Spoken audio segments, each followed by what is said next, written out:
여러분도 이 캠페인에 동참합시다.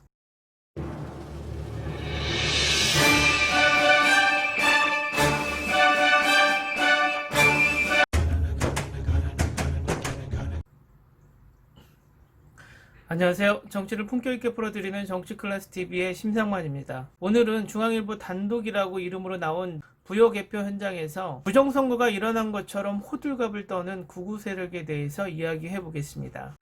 먼저 중앙일보 기사에서는 개표 현장에서 미통당 참관인이 너무 이상한 점을 많이 봤다.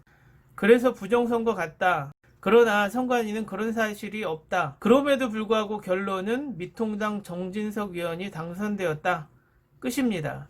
단독이라는 타이틀을 근사하게 포장하고 기껏해야 기사는 한 참관인의 증언과 선관위의 반론으로 끝. 우리가 취재라고 이야기를 하면 스스로 발로 뛰어서 만약에 참관인에 의해서 어떤 부정선거의 증언이 나왔다면 후속 취재를 해서 어떤 부정선거가 일어났었는지 밝혀내고 그것에 대한 책임을 져야지 단독이라는 타이틀을 붙일 수 있는 것이죠. 그런데 이 기사는 정말 비겁함의 끝을 보여주고 있는 기사죠.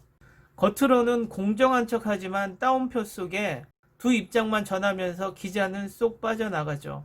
결국 이 기사에 어떤 결과가 나와도 기자는 책임이 없다. 내가 먹잇감을 던져 놓을 테니 니들이 알아서 박터지게 싸우든 말든 나는 책임이 없다. 이런 태도죠. 요즘 극우신문들의 모든 기사는 따옴표 기사입니다. 결국 취재는 하지 않고 누가 이렇게 말했다. 끝. 이런 기사는 일개 유튜버들도 낼 수 있는 기사 아닙니까? 대형 신문사의 이름으로 극우들에게 먹잇감을 하나 던져주고 관심받고 싶은 관종 기사죠. 아니, 어그로를 끄는 어그로 기사입니다. 어쨌든 저 얍삽한 기사를 한번 팩트 체크를 해보겠습니다. 일단 이 기사를 인용하는 극우 유튜버 가세현의 영상을 한번 볼까요? 이들은 기사의 내용을 어떻게 해석을 하는지. 그냥 이렇게 얘기해요. 뭐 근거를 대지 않고는 1번과 2번 용지가 섞일 일이 절대 불가하다. 그러면 이제까지 그런 뭐 참관인들이 문제 제기로 표를 다시 바로잡고 했던 일들이 부지기수였는데 그런 일들이 왜 생기는 거예요? 용지가 섞일 일이 절대 불가능하면. 투표지가 분류기를 통과하면서 이상한 장면을 여러 번 봤습니다. 1번 후보표가 지나치게 많이 나와서 재검표를 하면 역전되기도 했어요. 2번 후보표는 유독 많이 재확인용, 미분류표로 분류됐습니다. 참관인의 문제 제기로 여러 개표 현장에서 재확인을 그동안 많이 했다. 2번 표가 유독 많이 재확인표로 분류되었다. 자, 그럼 참관인들이 무슨 일을 하는지 한번 살펴봅시다. 개표 참관인은 각 후보들이 2명씩 선정을 합니다. 개표 참관인은 순회 감시, 검사, 촬영까지 모두 가능합니다. 그리고 개표 참관인의 시정 요구가 정당하면 시정해야 한다라고 합니다. 하다못해 대학생 총학생회장 투표에서도 여러 가지 문제와 충돌이 발생합니다. 그런데 전국에서 몇 천만 표를 개표를 하는데 이런 크고 작은 문제가 발생하면 안 되겠지만 극우들이 좋아하는 확률적으로 문제가 발생하지 않는다라는 게 더 이상한 것이죠. 그래서 개표 참관인이 필요하고 문제가 발생하면 문제 제기를 하고 그것에 대해서 시정을 하고 그 다음에 문제가 없다면 개표가 마무리되고 그것이 공표하며 그 선거는 끝이 나는 것이죠. 정말 극우 애들이 다시 한번 멍청하다라는 소리를 할 수밖에 없는 것이 부여 개표소에서 문제가 생겼고 그 문제가 바로 잡히지 않고 개표가 끝나고 공표되었다. 그러면 이것은 부정선거가 맞습니다. 그러나 문제 제기를 했고 그 문제 제기가 시정이 되었고 그리고 문제는 바로 잡혔고 공표가 되었고 개표는 끝이 났습니다. 심지어 선거 결과는 미통당 정진석 후보가 이겼죠. 자, 지금까지 이런 문제 제기를 한 쪽은 모두 극우 세력 쪽이었습니다. 그리고 이 문제 제기는 모두 화면에 남겨졌고 시정되고 공표되면서 개표는 끝이 났습니다. 만약에 극우 세력들이 부정선거라고 말할 수 있다면 개표 도중에 문제가 발생되었고 시정되지 않은 상황에서 개표가 끝이 났고 미통당이 아닌 더불어민주당이 당선이 되었다면 의심하고 부정선거라고 말하는 것이 당연합니다. 그러나 이들은 너무나 상식적이지 않죠.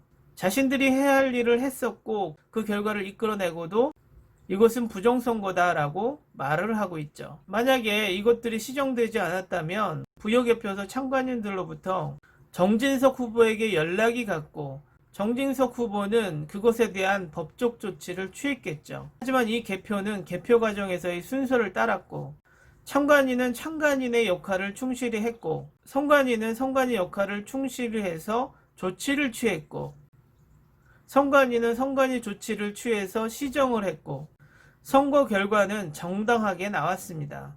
그런데 중앙일보 기자는 그냥 선관인이 불법 선거가 일어났다라는 주장을 다운표 속에 집어넣고 뭔가 엄청난 것이 벌어진 것처럼 단독이라는 머릿말을 붙여 기사를 냅니다. 그리고 이것을 구구들이 덥석 물고 생쇼를 합니다. 결국 중앙일보 기자는 구구들이 좋아할 만한 것을 찾아내고 단독이라는 제목을 넣어 어그로를 끌어서 구구들이 덥석 물고 이 기사가 이슈가 되는데 성공을 했죠. 구구들이 그동안 주장해온 모든 부정선거 의혹은 똑같습니다. 현장에서 참관인들이 시정 요구나 항의가 있었고, 그 상황에서 시정 요구가 받아들여졌고, 각 후보들은 이의 제기를 하지 않고 그 개표 상황은 끝이 났습니다. 그 후에 개표 참관인들은 현장 사진이나 촬영문을 돌리면서 불법 선거라고 주장을 합니다. 예를 들어 보겠습니다. 2명이 몸싸움을 했습니다. 경찰이 출동을 하고 둘 다 상처가 났고 경찰은 2명에게 묻습니다. 어떻게 하실 건가요? 2명은 쌍방으로 합시다 라고 합의를 합니다. 그럼 경찰은 2명의 합의하에 쌍방 폭행으로 결론을 냅니다. 그런데 길거리에 지나가던 사람이 두 사람이 싸움 장면을 찍어서 인터넷에 올립니다. 그리고 네티즌들이 A가 잘못했네, B가 잘못했네 라고 논쟁이 벌어집니다.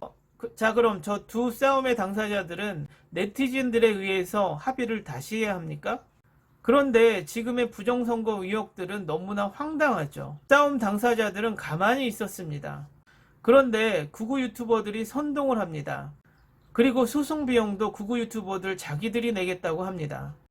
그러니 몇몇 정치인들이 자신들의 손해가 없음을 인지하고 이 판에 끼어듭니다. 진짜 본인들이 억울하다면 당사자들이 먼저 움직이고 구구 세력들이 따라오면서 서포트를 하는 게 정상이죠. 이들 정치인들 수준이 딱 구구 유튜버들의 수준인 것이죠. 다시 한번 생각하게 됩니다. 우리나라에 정말 수준 떨어지는 정치인들이 많구나라는 생각을요. 정치의 뜻은 나라를 올바르게 다스린다라는 뜻이죠. 그런데 우리나라 일부 정치인들은 구구 유튜버들의 다스림을 당하고 있죠. 그리고 조중동은 일본과 구구 세력들에게 먹잇감을 던져주며 어그로를 끄는 삼류 잡지로 전락했죠. 그리고 어떤 저널리스트는 다운표 기사는 읽지 말자라는 캠페인을 벌이고 있습니다. 여러분도 이 캠페인에 동참합시다. 제가 오늘 영상에 단독이라는 타이틀을 붙여서 어그로를 끌어보겠습니다. 얼마나 많은 사람들이 이 어그로에 끌리는지 보겠습니다. 오늘은 여기까지 하겠습니다. 오늘도 생활 속 거리두기 꼭 실천합시다. 당신의 구독과 좋아요는 저에게 큰 힘이 됩니다. 항상 시청해 주셔서 고맙습니다.